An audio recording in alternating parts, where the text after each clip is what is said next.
dans une nouvelle vidéo et c'est moi qui vais faire l'intro là parce que en fait il est midi 58, on a faim donc on va en profiter pour faire la vidéo de dimanche. Aujourd'hui on vous propose une vidéo spéciale 3 repas du soir. On sait que ce sont vos vidéos préférées.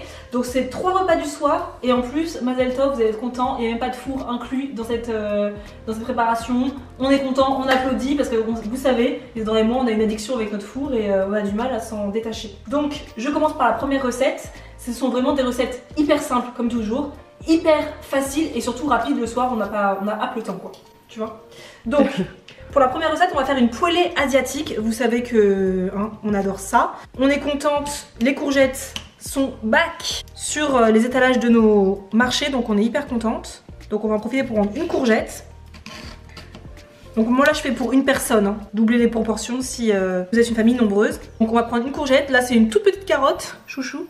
Et on va couper, vous coupez comme vous voulez, j'aime bien couper en lamelles comme ça, en julienne, je pense que ça se dit.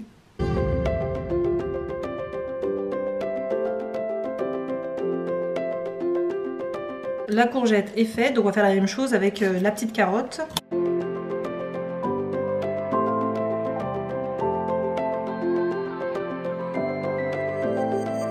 Et un oignon blanc aussi qu'on va finement émincer.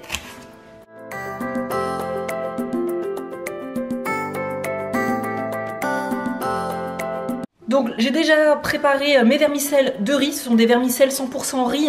Selon les vermicelles que vous achetez, vous préparez selon les indications du paquet. Moi ils m'ont dit de mettre les vermicelles dans de l'eau fraîche pendant 3 à 5 minutes et ensuite de les mettre dans ma poêlée. Donc moi c'est ce que je vais faire. Parfois sur certains paquets, ils disent plutôt de les mettre dans de l'eau bouillante et de les laisser cuire pendant 2-3 minutes. C'est selon. En tout cas ce sont des vermicelles de riz 100% riz et ça se trouve partout, notamment dans les rayons exotiques ou asiatiques des supermarchés. Ce qu'on va faire c'est tout simple, on va mettre dans une poêle de l'huile de sésame. Alors c'est clairement ma passion du moment. Celles et ceux qui me suivent sur Instagram le savent. En ce moment c'est ma grande passion, j'en mange tout le temps.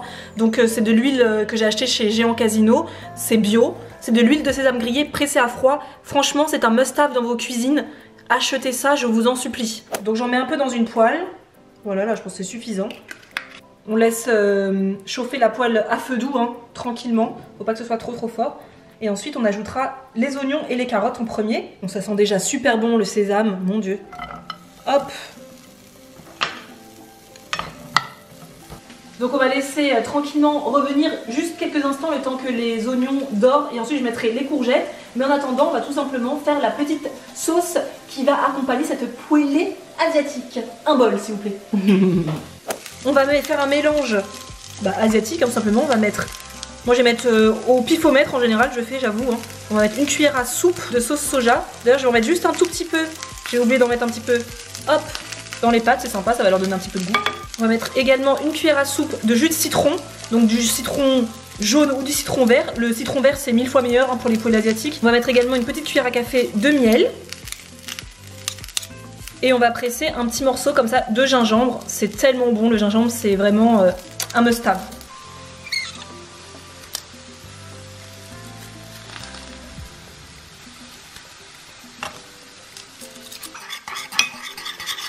Et du coup on a ajouté les courgettes. Donc ça va cuire assez vite.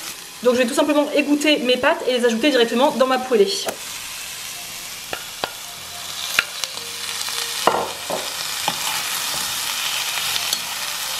Et maintenant je vais ajouter la sauce.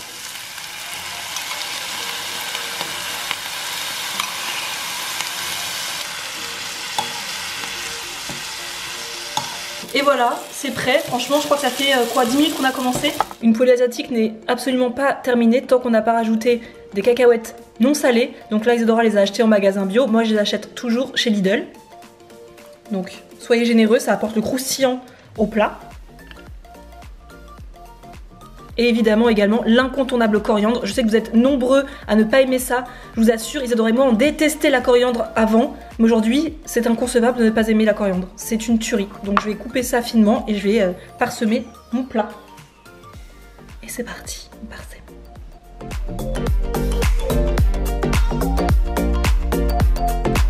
C'est moi maintenant qui vous retrouve pour la deuxième recette. Non mais vous n'allez pas en croire. Vos petits yeux. Impossible. Il vous faut en fait 2 ingrédients principaux. Une courgette. Oui, c'est la saison, donc on va en foutre partout. C'est ça, exactement. Préparez-vous. Et 2 œufs. Donc ça, c'est pour également une personne. Oui. Et, bah, c'est tout. Et des épices, hein, mais bon voilà, c'est tout en gros, grosso modo. Et on va faire des nids de courgettes. Vous allez voir, c'est spécial. C'est super joli à voir, c'est chic.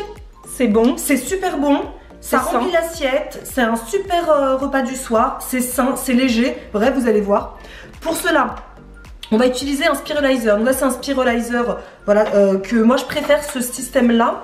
Parce qu'il y en a aussi, vous savez, des spiralizers en style crayon. Et franchement, j'en ai testé un. Marisa en a testé un aussi. J'ai jeté à la poubelle. Voilà, ça dure pas dans le temps. Donc, bah, j'ai investi. Quel investissement. Vraiment pas cher du tout. Pour un spiralizer manuel, c'est beaucoup plus précis. Et on peut tout faire avec, donc des courgettes, les carottes et également les patates douces. C'est donc des spaghettis en fait, après vous pouvez choisir ce que vous voulez faire. Et là on va faire des spaghettis nous. Moi je m'en suis acheté un là sur Amazon, je vous mettrai le lien en barre d'infos. Parce que là l'été arrivant, je vais faire des zoodles tout l'été. C'est clair. Ça remplace en fait les pâtes, psychologiquement ça remplace les pâtes en fait, vous allez voir ça, on va vous montrer. Donc bref, bah en fait c'est tout simple hein. Hop, on met la petite courgette là, là. Bah c'est parti, on tourne.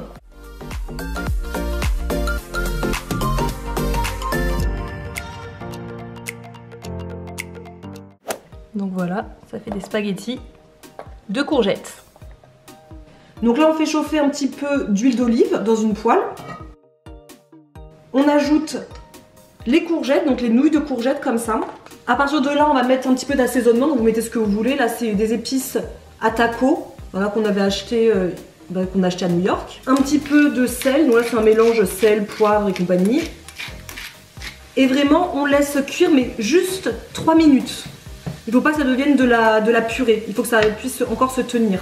Et idem, n'hésitez pas le dimanche par exemple à spiraliser plusieurs légumes, hein, patates douces, courgettes, carottes, betteraves aussi. Et ensuite vous le mettez dans un tupperware et puis vous conservez au frigo et quand vous en avez besoin vous avez juste à disposer. Donc là on va constituer des petits tas de parts sensiblement égales. Un petit nid en fait. Ouais. Donc là, premier tas. Et on va faire une petite place pour notre œuf. Et on va venir casser notre œuf dessus. On fait pareil pour le deuxième. Ah, je remets un petit peu d'épices et on va venir recouvrir pendant à peu près 2-3 minutes pour que ça fasse un effet poché.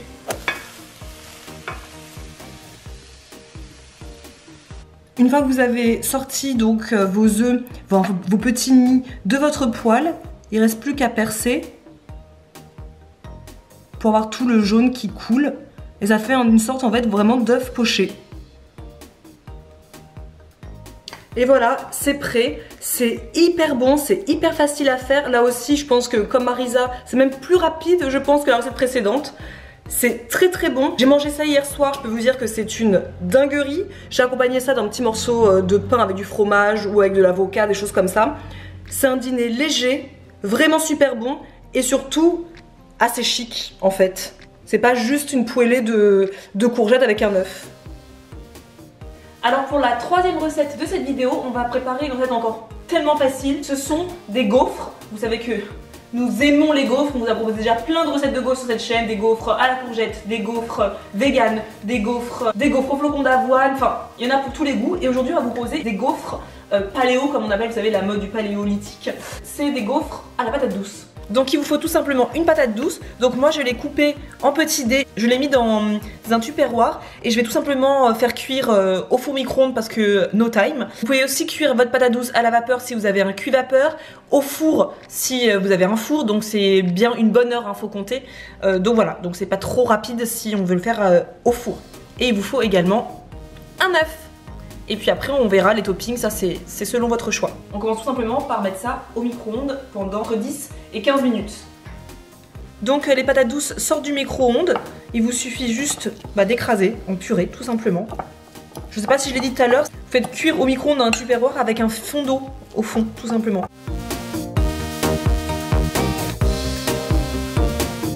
Voilà, c'est tout en purée. Ensuite, on va juste y casser un œuf. Et on va mélanger.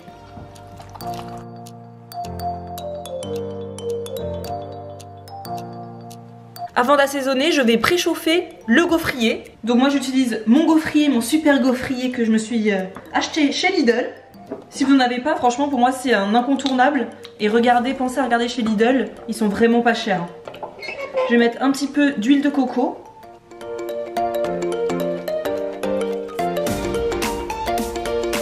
Je vais attendre que le bouton soit vert pour mettre l'appareil à gaufres. Après c'est selon vos goûts. Moi je vais ajouter du persil du jardin d'Isadora.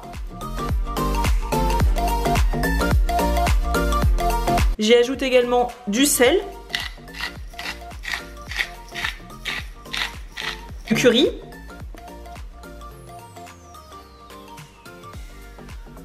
Et un petit peu de paprika fumé. On remélange un petit peu. Le gaufrier est prêt, c'est parti!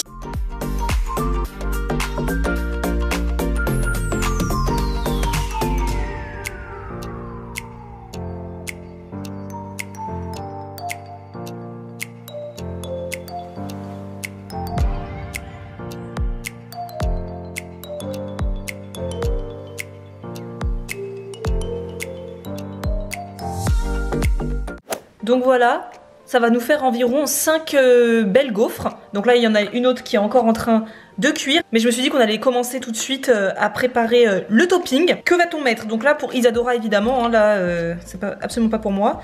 Isadora voulait de l'avocat. On va lui mettre quelques tranches d'avocat. On va y mettre un petit peu de feta. Mais vraiment vous mettez ce que vous voulez, c'est ça qui est génial avec les gaufres, vous mettez les toppings que vous voulez. Hein. Pourquoi pas un œuf mollet, un œuf sur le plat, du saumon. Soyez créatifs, épatez-nous. On va mettre aussi quelques pickles d'oignons. On vous a fait une vidéo jeudi sur comment faire ces oignons vinaigrés, c'est délicieux. Et pour la final touch, un peu de ciboulette du jardin.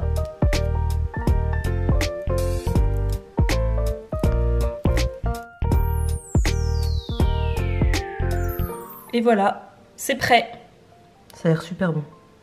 Et si vous filmez pas, comme nous, et ben c'est très rapide à faire. Grave. Il n'y a plus qu'à déguster et on peut vous dire que c'est délicieux, j'ai déjà goûté. Et vous pouvez également les faire en sucré ou en salé comme vous voulez. En sucré, pourquoi pas y ajouter un peu de cannelle, un peu de vanille en poudre par exemple. Et agrémenter de bananes, de purée de cacahuètes. Faites-vous plaisir, faites comme des gaufres habituels, vous mettez ce que vous voulez dessus et c'est juste délicieux, c'est original. Je trouve que c'est original, ça change un peu. Bah nous on a très faim donc on va aller déjeuner. Voilà. Et puis je pense que la vidéo va s'arrêter là. On espère que ces 3 recettes vous auront plu. Des recettes qui changent, qui sont rapides, qui sont prêtes en moins de 20 minutes. N'hésitez pas à nous dire en commentaire si vous avez déjà testé quelques-unes de ces recettes et si vous allez en tester aussi parce qu'il faut vraiment impérativement que vous allez les tester, que diable. On se retrouve la semaine prochaine pour de nouvelles vidéos. A plus!